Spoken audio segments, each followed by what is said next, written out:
Hi everybody, my name is Bookie and I'm here for the Good Eve channel.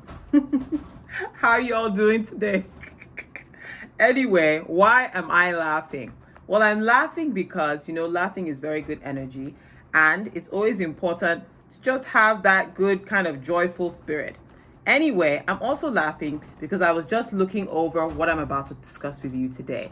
And one of the laws, I want to see if you can figure out which one made me laugh. So today I want to share with you 6 laws of money that you should know. So what am I going to talk about today? I'm talking about 6 laws of money that you should know. And why is it important to know the laws of money? Well, a lot of times people don't understand what money is, or they forget about it. They're so fixated on getting it, on keeping it, on spending it, on utilizing it, that they don't understand what really is money and what are the laws that guide and the principles that guide money. So I figured we'd take out a moment to talk about that. So what you should get from this video today is a better understanding of 6 of the laws of money. Now, there are more laws, but I'm just going to emphasize 6 of them today. Those are the 6 we're going to explore today. Now, before I get started, you know what I'm going to ask you for? I'm going to ask you to hit that thumbs up button. Give me a like, and also subscribe if you've not yet subscribed. How can you be watching all this good content and you've not yet subscribed? Why? What are you waiting for? Don't get left behind. And because I'm giving you 6 laws today, you know what I'm going to ask for? I'm going to ask you to share this video with 6 other people. Bless a life, help a friend. All right, now let's get started. So the first law of money is a tool. So some people think money is valuable in and of itself, but it's not. It's a tool. It's a means of exchange. It represents potential value. It's like a value holder, like a placeholder. But in and of itself, it's just paper. In many cases, in fact, now it's not even paper. It's just virtual zeros on your phone, or virtual zeros on your laptop, or virtual zeros somewhere in a bank. So money is representative of value, but in and of itself, it is not valuable. So it is a tool to represent value. It's really important to remember that sometimes. Because, for instance, during the pandemic, a lot of governments have printed money willy-nilly. Where did they get this money from? They just created extra value. So understand that the most important thing about money as a tool is what you're able to leverage it to get you to reflect that what value. It is a tool that reflects value. All right, second rule of money, law of money, is money can buy you freedom. I don't mean if you're in jail. That if you pay money, you won't go to jail. Well, the jury may be out on that, and I don't talk about quasi-illegal things here. But the truth is that money can buy you freedom. Freedom in terms of it gives you options. A lot of things people labor for is to buy assets or acquire assets that will have value, that potentially can generate continuous value, and that can sustain them for the rest of their lives. That's why we're working. We work in jobs because we want to get money, so that money we can invest in something and it can give us maybe dividends or rents or returns. But money buys you freedom in the sense that if you have enough of it and you've invested it rightly and you've acquired the right kind of assets with it, then you have the freedom to make some decisions that someone who's not in that position cannot make. You can make a decision to say, you know what, I have high blood pressure now and I don't want to be stressed. And so therefore, I'm only going to work part-time. Henceforth, I will work 3 days a week.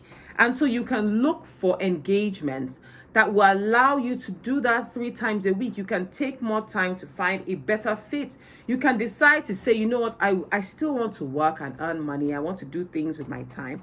But I can take a job that maybe will pay me a little bit less. I don't have to live inside this place, Lagos. It's too hectic. It's too rowdy. Maybe I'll move to Osun State, or I'll move to Enugu. And when I move there, I can just decide to say, look, I know I'm going to earn less, but the quality of living is lower. I mean, the cost of living, sorry, not quality, cost of living is lower. And I can live life at a slower, sweeter pace. And so those are the things that having money can do for you. It can give you so many options. It can buy you freedom. Freedom from particularly tedious and aggressive labor, for instance. A third rule of money: money can buy you time. And what does that mean? We all have 24 hours in a day. However, how we spend that day is what I mean about it can buy you time. So if you have money, you can, for instance, if you're a woman and you are the one that does all the cooking alone, you do all the cleaning alone, money can allow you to employ a helper. And that helper will take off the cleaning from you and maybe take off the food preparation or reheating the food from you. And so they take off a lot of labor from you. So you now have additional hours to maybe focus on your career, to maybe spend quality time with your children, to spend quality time maybe with your husband, to spend quality time with your boyfriend. Hey, we don't know. Even just quality time to sleep. You know that sleep is very important. It's important. Our bodies require sleep. They need it. So money can also buy you time. Okay, fourth law of money is money can be leveraged. And by that, I mean money can have a multiplier effect. So that you have money, let's say it's 100 naira. 100 naira can be leveraged to be able to get the value utilization of maybe 150 naira.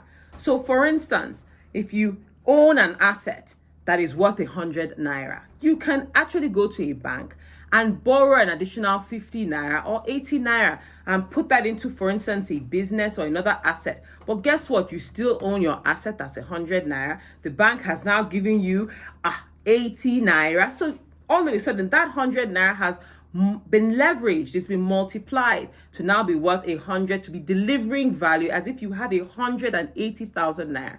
You start that business or you buy that asset, it grows in value, you make your return, you return the bank's portion, and guess what? You've in a way grown your asset.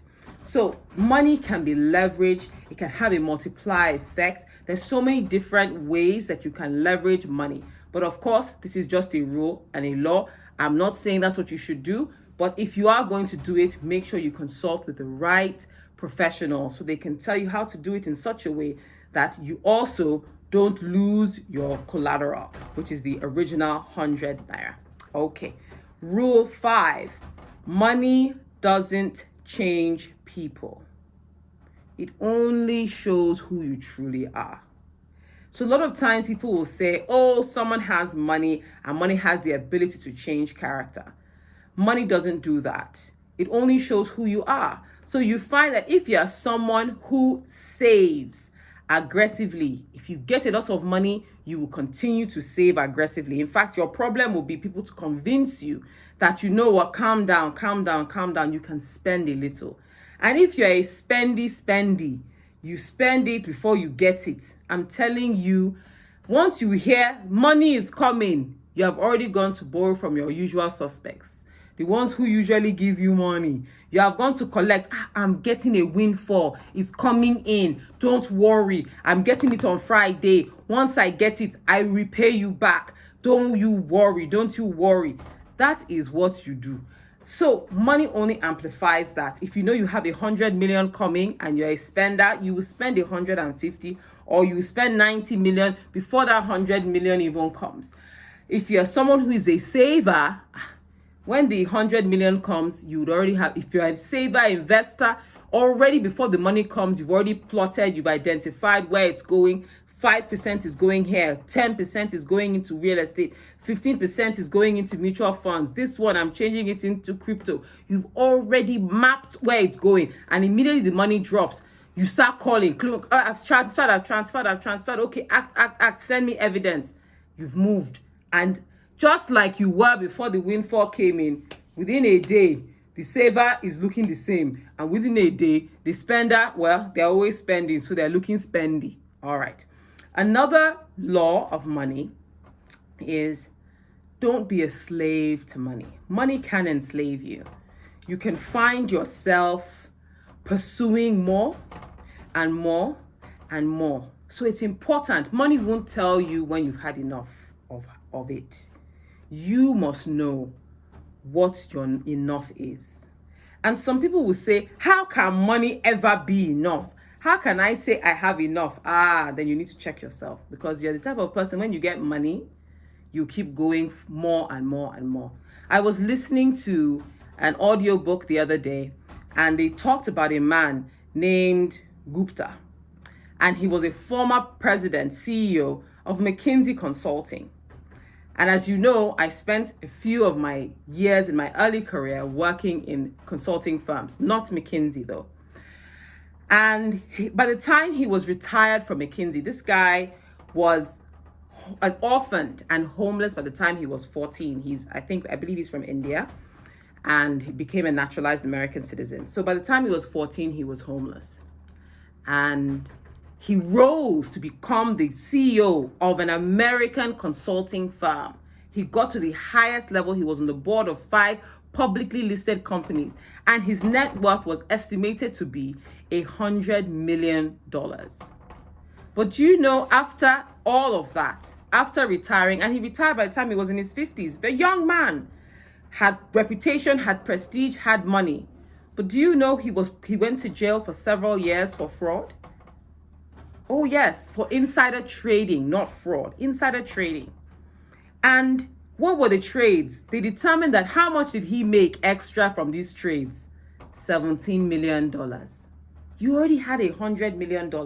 Why would you risk your freedom, your time, your liberty, your money, your family relationships, your reputation, everything destroyed because of 17% over a period of 10 years. So it's like maybe the extra he made every year was an extra 1% because of all this, funny business.